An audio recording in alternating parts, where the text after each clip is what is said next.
Hello students, आज मैं अपनी AIA PGET जर्नी के बारे में बताऊंगी। एक्चुअल में मुझे ये कुछ शेयर नहीं करना था किसी से, लेकिन मैंने जब भी अपनी जर्नी के बारे में किसी जूनियर स्टूडेंट्स को बताया है, उन्हें काफ़ी मोटिवेशन मिला है। इसलिए मैं चाहती हूँ कि हर एक स्टूडेंट को इससे कुछ ना कुछ सीख मिले। इसलिए मैं आपसे ये जर्नी शेयर करना चाहती हूँ।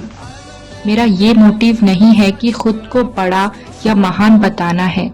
सिर्फ एक मोटिव है या मकसद है कि अपनी नॉलेज के साथ साथ अपने एक्सपीरियंसेस भी आप सबके साथ शेयर कर सकूं और इन चीज़ों को सीरियसली लेकर किसी को या फिर कुछ लोगों को बहुत ज़्यादा हेल्प हो। मेरी इंटर्नशिप अक्टूबर 2021 में पूरी हुई थी। तब मेरा बेबी 1 ईयर का था। उसके बाद पूरा 1 ईयर मैं सिर्फ घर पर ही थी बच्चे की देखभाल के लिए। ना ही कोई प्रैक्टिस चालू थी और ना ही कोई पढ़ाई चालू थी मेरी। देन आफ्टर 1 ईयर, दिसंबर 2022 की बात है ये कि मेरे कुछ फ्रेंड्स ने डिप्लोमा किया था पुणे जाकर गायनेक ऑप्स में। तो मैंने सोचा कि मैं वही 6 मंथ का डिप्लोमा कर लेती हूँ। फिर मैंने अपने हस्बैंड से परमिशन मांगी तो उनको कोई प्रॉब्लम नहीं थी। उसके बाद मैंने अपने फादर इन लॉ से परमिशन मांगी तो उन्होंने कहा कि डिप्लोमा से कुछ पढ़ा या MD कर सकते हैं क्या BA MS के बाद।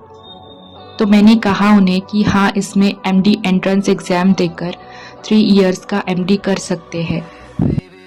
तो वो 1 सेकंड में रेडी हो गए आगे MD करवाने के लिए और तुरंत ही मैंने भी डिसाइड किया कि मुझे MD करना है, क्योंकि मैंने कभी भी ये नहीं सोचा था कि शादी के बाद मैं MD कर सकूंगी या फिर मुझे कभी MD करने का चांस मिल पाएगा।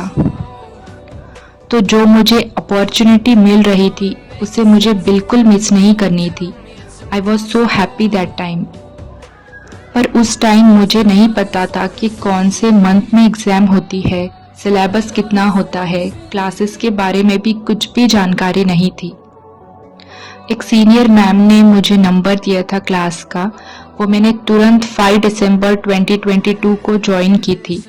क्लास अच्छी थी, लेकिन एग्ज़ाम का सिलेबस इतना वास्ट होने के कारण ये कोचिंग से मेरा सारा सिलेबस कवर नहीं हो पाएगा ऐसा लग रहा था। 1 महीने के बाद एक बैचमेट से पता चला कि अजित पाटिल सर की क्लास में हर एक पॉइंट सिलेबस का कवर होता है, प्लस वो थोड़ा डीपली लेते हैं आयुर्वेदिक एंड मॉडर्न।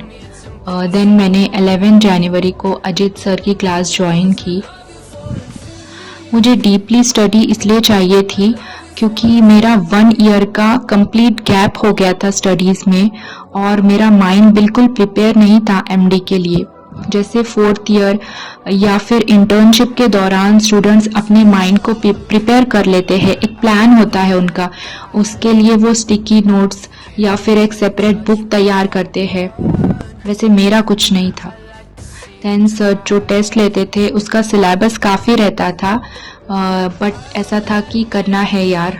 ज़ोरों शोरों से पढ़ाई स्टार्ट की थी। नोट्स मंगवाए थे सर के इन 15 डेज़। देन उसके लगभग 1 महीना बाद 17 फेब को मेरे फादर इन लॉ की अचानक डेथ हो गई।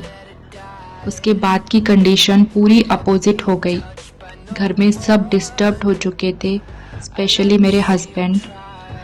Lots of relatives was there up to 10 days. मैंने 10 दिन तक एक वर्ड भी नहीं पढ़ा था। उसके बाद भी घर पर लोगों का आना जाना लगा रहता था। उसके बाद मैंने सोचा कि स्टडी वापस स्टार्ट कर लेती हूँ, लेकिन जब भी पढ़ने बैठती थी दिमाग में वही सब चालू रहता था और बिल्कुल ध्यान नहीं लग रहा था पढ़ाई में। फिर मैंने सोचा कि उनकी इतनी बड़ी ख्वाहिश थी कि मैंने MD करना, तो मुझे बिल्कुल पीछे नहीं हटना है। मुझे अपना पूरा 100% देना है, मुझे पूरी 100% कोशिश करनी है ये MD एंट्रेंस एग्ज़ाम के लिए। तब मेरा बच्चा 2.5 ईयर का था।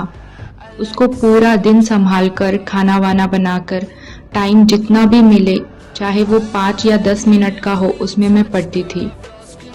दिन भर में मैं जितना हो सके उतना पढ़ती थी। रात को सिर्फ 4 to 5 आवर्स की नींद लेती थी।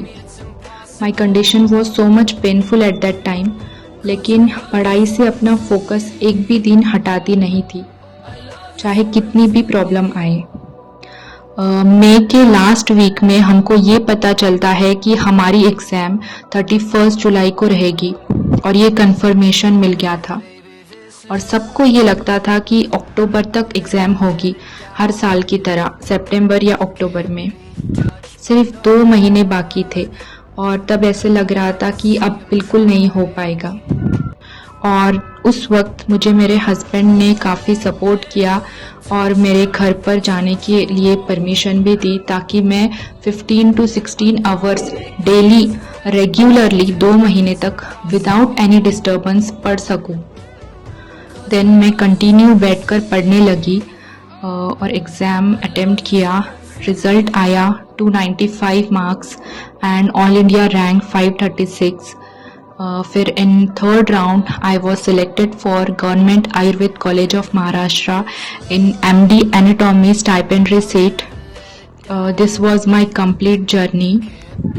एक बात याद रखना, if you really want something keep doing it, you don't like it keep doing it, you are crying keep doing it, घर पे कुछ हो गया हो keep doing it. If you want to reach there that's a choice, if you want normal life then relax.